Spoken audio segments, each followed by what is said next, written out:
Abra a sua Bíblia e nós vamos ler juntos e vamos meditar juntos sobre o tema desta manhã que separei para a nossa reflexão e a nossa meditação. O tema é este. O tema é: qual é o nome da tua dor? Transformando dor em esperança. Deus aplique a sua palavra em nossos corações. Vamos lê-la neste momento. Diz assim a palavra do Senhor. E Jacó partiu com a sua família de Betel. Faltava uma pequena distância para chegar a Éfrata, que é Belém, quando Raquel deu à luz. Seu parto foi doloroso. E como desse à luz com dificuldade, disse-lhe a parteira: não temas, é ainda um filho que terás. No momento de entregar a alma, porque estava morrendo, ela chamou o filho de Benoni, mas seu pai o chamou Benjamim. Deus aplique, portanto, a sua palavra em os nossos corações.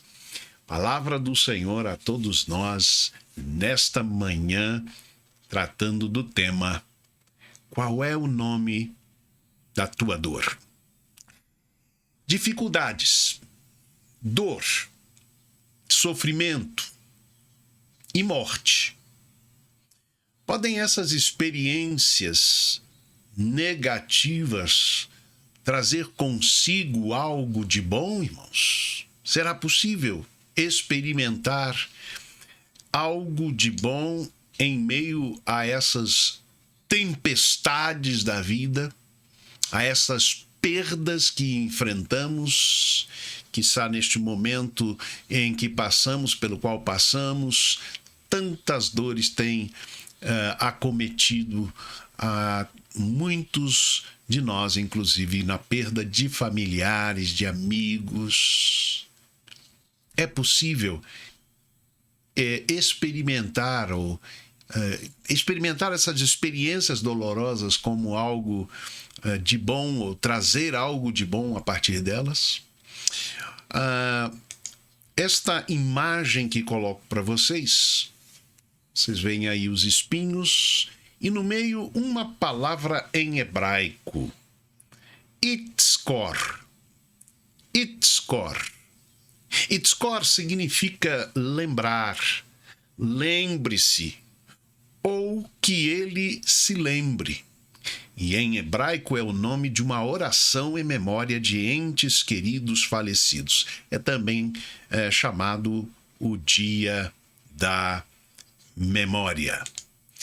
Ora, o que a gente aprende com esta imagem, com esta situação, é exatamente que talvez seja possível, a partir da dor, né, da experiência dolorosa, da perda, por exemplo, de familiares, de entes queridos, é possível, sim, celebrar e experimentar algo de bom a partir disso.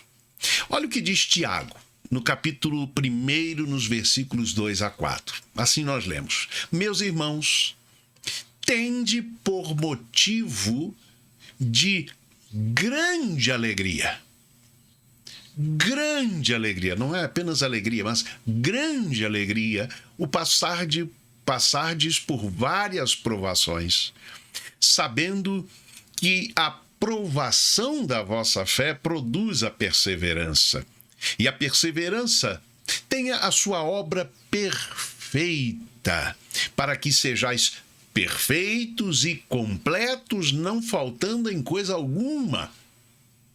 Prestar atenção, o texto nos mostra que não apenas é bom passarmos por provações ou é motivo de alegria, mas que as provações, as lutas, as tempestades, as dores pelas quais passamos, elas nos podem tornar perfeitos. Perfeitos, obviamente, no sentido bíblico, não faltando em coisa alguma. O sentido bíblico de perfeição é aquilo que cumpre o objetivo para o qual foi preparado, foi constituído, foi designado, foi criado. Então, a ideia é que nós nos tornamos perfeitos na medida em que cumprimos aquele propósito para o qual Deus nos criou. E isto acontece através das provações também. Em Romanos 5, 3-4, o apóstolo vai nos dizer que a tribulação produz paciência, que a paciência produz experiência e que a experiência produz esperança. No Salmo 119, no versículo 71, o salmista diz: "Foi-me bom ter sido afligido para que aprendesse a tua lei." Foi-me bom ter sido afligido. Naturalmente, que a experiência do salmista foi a posteriori, foi após a experiência da dor. Porque na própria dor é muitas vezes difícil a gente poder tirar lições e aprender lições assim positivas. Mas nós podemos sim tirar das aflições, das dores, das lutas, das tempestades, coisas boas, experiências boas, crescimento, perfeição, como a palavra de Deus nos ensina. Nós temos o texto bíblico que lemos, que nos fala da morte de uma mãe em um parto. E este texto bíblico quer nos trazer profundas lições sobre como podemos transformar dor em esperança, como foi transformada ali aquela dor, aquela perda tão preciosa ali, como ela foi experimentada e trouxe coisas boas na experiência exatamente de Jacó e sua família, especialmente aqui o contexto da morte da sua amada Raquel, sua esposa Raquel. Aliás, para lembrar a relação de Jacó com Raquel, nós devemos lembrar daquela expressão quando ele foi servir na casa de Labão, seu tio, irmão da sua mãe, e quando ele ali chegou e serviu 7 anos por ela, a Bíblia acrescenta dizendo: "E os 7 anos que ele trabalhou por Raquel foram poucos diante do grande amor, do amor que ele tinha por ela." Que coisa preciosa, não? Então, nós podemos tirar desse texto, desta experiência tão dolorosa para Jacó, nós podemos tirar algumas preciosas lições. E estão conectadas exatamente com o nome. Eu quero ler novamente o texto que diz assim, a partir do verso 18. Ou, aliás, o verso 18 especificamente. "No momento de entregar a alma, porque estava morrendo, Raquel chamou o filho de Benoni, mas seu pai o chamou de Benjamim." O que nós podemos aprender aqui neste texto a partir desta experiência dolorosa para Jacó e a experiência da morte da sua esposa? Em primeiro lugar, eu quero partilhar com você que a mudança do nome pode mudar um destino. A mudança do nome pode mudar um destino. Ora, com isso, eu quero dizer o seguinte: mude o nome da tua dor. Mude um destino para o qual talvez você esteja caminhando.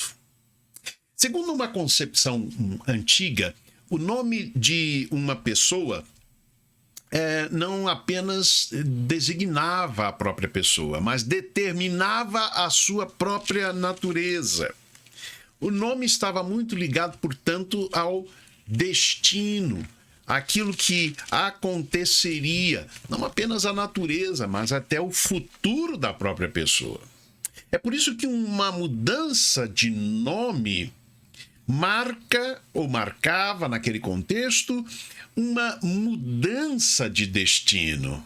Para lembrar alguns casos bíblicos, Abrão é mudado para Abraão, no capítulo 17 de Gênesis, versículo 5.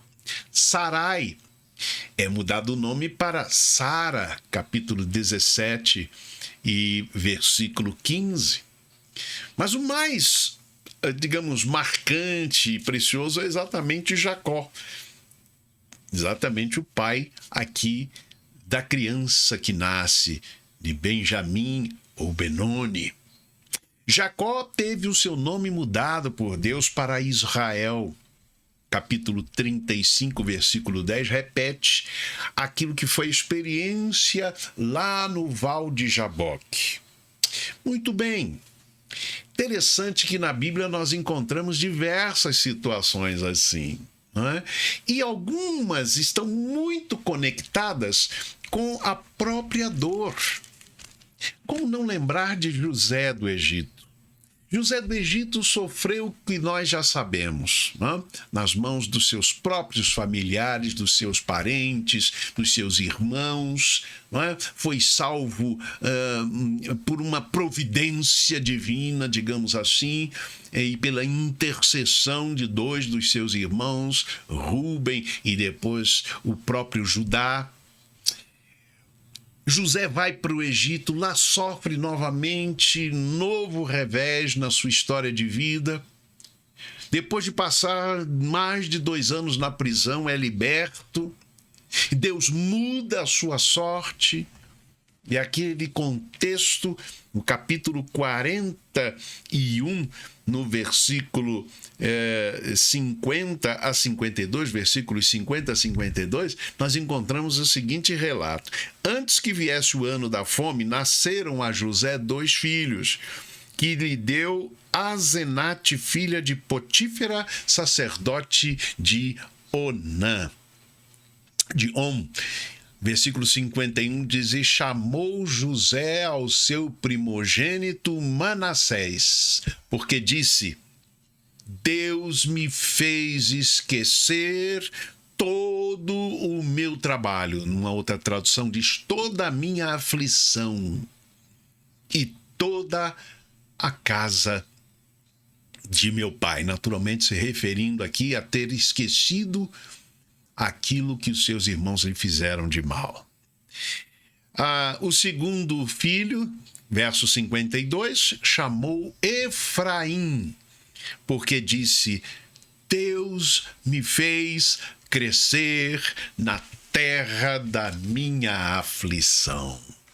Então nós temos aqui exatamente esta situação onde a dor é transformada e aqui é identificada, na superação é identificada com nomes específicos. A diferença aqui é que, neste caso, nós temos uma nominação posterior à vitória. No caso de Jacó, aqui nós temos uma situação diferente. Há um outro texto bíblico que é tão interessante porque relata como muitas vezes está ligado à própria natureza da pessoa. É o caso de 1 Samuel 25, quando Abigail, casada com Nabal, diz a Davi a respeito do seu próprio esposo, que tinha há pouco feito algo terrível contra Davi. Davi, então, pretendia vingar-se com suas próprias mãos, e ela interrompe este projeto de Davi e lhe diz: tal é ele, qual é o seu nome, se referindo ao seu esposo Nabal. Nabal é o seu nome e a loucura está com ele. 1 Samuel 25. Uma pergunta que talvez venha a nós seria a seguinte: mas o nome, o mero nome, determina a natureza? Como o caso de Jacó, que recebeu um nome assim que nasceu, de aquele que agarra o calcanhar, mas que tinha um sentido também de suplantador, enganador. Será que só o fato de ter recebido um nome dado pelos seus pais, isto determinou a sua natureza? Determinar, talvez não. Eu não sou adepto do determinismo e do fatalismo. Mas nós percebemos que, se não determina, pelo menos inspira. Vejam, por exemplo, o que pode acontecer em algumas situações, e a gente sabe de algumas histórias, de pais que começaram não pelo nome, mas começaram a dizer de seus filhos algo que mais tarde acabou trazendo a consequência. Desculpem a expressão, mas há pais que tratam os seus filhinhos pequenos como burro. Você é burro, menino. E como isso às vezes vai influenciar. Por quê? Porque inspira. Inspira lá na frente. Talvez Jacó dizendo, bem, me deram o nome de suplantador, eu vou agora cumprir este destino que está diante de mim. Talvez naquele contexto também. Minha pergunta diante disso, entendendo que a mudança do nome pode mudar um destino, é: como é que você vê a sua dor? Qual o nome da sua dor? Um copo cheio até a metade. Alguém o vê como quase cheio. Mas este mesmo copo, visto por outro pessimista, vai ser um copo quase vazio. Qual o nome da sua dor? Qual o nome que você daria a um copo cheio pela metade? Segunda verdade que quero trazer para vocês, e reflexão que quero trazer para vocês, é esta: um nome pode perpetuar a dor. O nome pode perpetuar a dor. O que isso quer dizer? Vejam no verso 18. No momento de entregar a alma, porque estava morrendo, Raquel chamou o filho de Benoni. Ben-Oni significa filho do meu pesar, ou filho da minha dor. A ideia de filho está muito ligada à caracterização e descrição. Filho da dor tem a ver de caracterizado que este filho foi responsável, foi consequência da minha dor. Raquel pensava que certamente a sua dor, e eu não creio talvez que ela tivesse consciência plena da sua morte, não é? Naquele momento de aflição talvez não tivesse essa consciência, mas antes de morrer, no parto, ela identificou o bebê com a sua dor. Ou seja, o menino relembraria a todos e até a si mesmo que ele era resultante de muita dor, de muito pesar, de um parto difícil e, a gente sabe, também da morte da sua própria mãe. Raquel deu à luz a vida na sua própria morte, mas ela identificou a vida como sendo algo negativo. E como desce à luz com dificuldade, diz o verso 17, disse-lhe a parteira: não temas, é ainda um filho que terás. Isto antes de Raquel dar nome à criança que nascia de Benoni. Observaram? A parteira traz uma palavra de esperança. Meus amados irmãos, quando a gente decide perpetuar a nossa dor, E somos nós quem decidimos. Somos nós que demos nome e damos nome à nossa dor. E podemos dar a ela um nome que significa uma caracterização de perpetuidade. Nunca mais vou esquecer. É o que muitas vezes está presente na nossa dor. Quando você decide perpetuar a sua dor, sabe o que costuma acontecer? Você repele, você rejeita, você nem percebe os mínimos sinais de esperança que estão muitas vezes cercando. Você perde a percepção da graça. O que esta parteira fez foi isto. Vendo a dor, a aflição e a angústia, disse: não temas, você vai ter um filho. É esperança. A parteira não sabia certamente que ela estava para morrer. Aprendemos esta lição tão dura muitas vezes para nós. É que quando nós decidimos perpetuar a dor, a gente costuma não perceber, não enxergar os sinais da graça de Deus que nos cercam. Terceira verdade que quero partilhar com vocês sobre esse texto é isto: é que um nome pode trazer esperança contra a dor e contra a desesperança.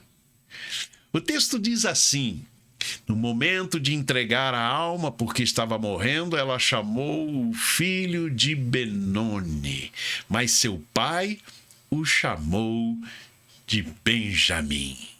Ben-Yamin significa filho de bom augúrio ou da boa sorte. Augúrio quer dizer um presságio, fato ou sinal que prenuncia o futuro. Talvez você pergunte: mas Jacó foi insensível ao sofrimento da sua esposa e da sua mulher ali ao morrer, da dor que ela estava vivendo e até da sua morte? Ele foi insensível a isso? Não, meus amados irmãos. Não é uma questão de insensibilidade. Aqui Jacó, temendo que esse nome trouxesse para Benjamim um mau presságio, que perpetuasse a dor, é que ele vem e muda o nome para Benjamim, filho do bom augúrio. Jacó, que sabia o significado da mudança de nome, eis que ele mesmo experimentara na sua vida. Ele lutou 20 anos, irmãos, para que Deus mudasse o seu nome, para que Deus mudasse a sua história. Porque ficou 20 anos amarrado àquele nome, até que Deus o mudou para Israel, de suplantador para Deus é quem salva. Então ele sabia o significado disto, e por isso é que inverte, e por isso reinventa o significado daquela dor. Não é que ele não sentisse a dor, mas é que ele buscou naquele momento transformar a dor em esperança. Quarto e último aspecto que eu quero ressaltar para você é o seguinte: um nome pode trazer a ajuda do alto contra a dor. Um nome pode trazer a ajuda do alto contra a dor. É isso que nós aprendemos nesse texto. Se lembram dos nomes dados por José, Manassés e Efraim? Todos esses dois nomes trazem a inversão da dor, a transformação da dor em esperança, mas eles têm um detalhe. Ele diz: Deus me fez esquecer do meu trabalho e toda toda a casa de meu pai. Por isso chamou o primeiro filho de Manassés. Ao segundo Efraim, ele disse: Deus me fez crescer na terra da minha aflição. Será que a atitude de Jacó, porque ele não menciona aqui o nome de Deus, ele não deu a Benjamim um nome que identificasse com Deus, como era comum, os nomes, por exemplo, com El, Ezequiel, estão todos ligados ao nome de Deus, porque esta partícula El, ela é o resumo ou a abreviatura do nome de Deus. Por que não dar um nome que retratasse a ideia de que é Deus que faria isso? Será que a atitude dele pode ser resumida simplesmente ou meramente pela palavra otimismo? Será que Jacó buscou a solução para aquele momento de dor na autoajuda? Será que é isso? E talvez você esteja pensando, mas é errado ser otimista? Não. Mas o otimismo, ele fica apenas limitado ao aspecto da autoajuda. Ele não atinge a auto com L, ajuda. Os nomes de Ismael, por exemplo, Isaac e Jesus foram dados todos eles por revelação divina. Aqui nós não temos esta descrição. As mudanças dos nomes de Abrão, Sarai e o próprio Jacó foram feitos por revelação divina. Mas aqui não há isso. Então será que o que nós encontramos aqui é um incentivo à autoajuda, é uma fundamentação da autoajuda que, infelizmente, tristemente, tem caracterizado muito da pregação moderna? Você pode. Síndrome de He-Man, como eu chamo. He-Man era um desenho que tinha antigamente, não sei se ainda existe esse desenho, um desenho animado que tinha um personagem que, quando ele então tomava uma espada e clamava uma certa mantra, ele então se transformava num homem poderoso, cheio de força, e ele dizia: eu tenho a força. Isso é o que caracteriza muito, infelizmente, da pregação dos nossos dias em autoajuda. Não há nada de errado no otimismo, mas não é o otimismo que vai trazer a fé. Não é o otimismo que opera o milagre. Me chama a atenção no texto o destaque. Jacó partiu com sua família de Betel. Faltava uma pequena distância para chegar a Efratá, que é Belém. Será que Raquel antevia o futuro? Quando ali mesmo, naquele lugar, e é interessante porque o texto vai dizer depois, no final, no verso de número 19, assim morreu Raquel e foi sepultada no caminho de Efratá. Esta é Betlehem ou Belém. Será que Raquel então antevia o futuro, e talvez Jacó também, quando ali mesmo em Belém, Efrata, nasceria um dia o Messias Jesus, que na sua morte daria a vida a todos que nele crescem, transformando a dor em esperança? Sem saber o futuro, Jacó completou a mensagem profética da sua amada falecida, transformando e mudando o nome, ao invés da dor, em esperança. O nome será Benjamim, filho de bom augúrio. Haverá sim um feliz futuro, apesar dessa dor e dessa morte em Belém. O nascimento de Benjamim significa o nascimento da esperança no meio da dor.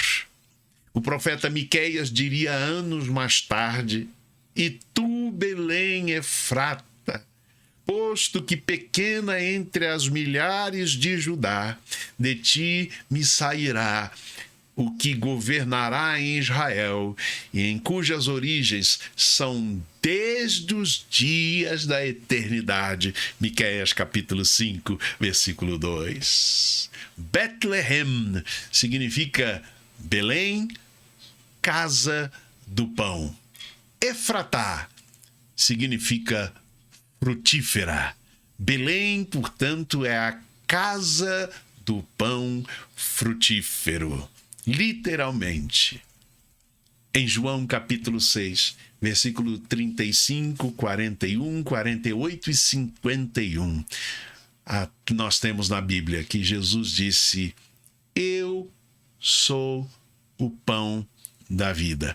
Aquele que vem a mim não terá fome." Pode vir alguma coisa boa da dor e da morte. Depende do nome que você dá à sua dor. Você vai chamá-la de morte ou de vida? De mau presságio ou de esperança? De otimismo ou de fé? Você decide. Pode vir alguma coisa boa da dor e da morte? Entregue as suas dores a Deus. Qual é o nome da sua dor? Transforme sua dor em esperança. Dando a ela o nome Jesus. Só Jesus salva. Que Ele, portanto, nos abençoe e nos conceda da sua graça.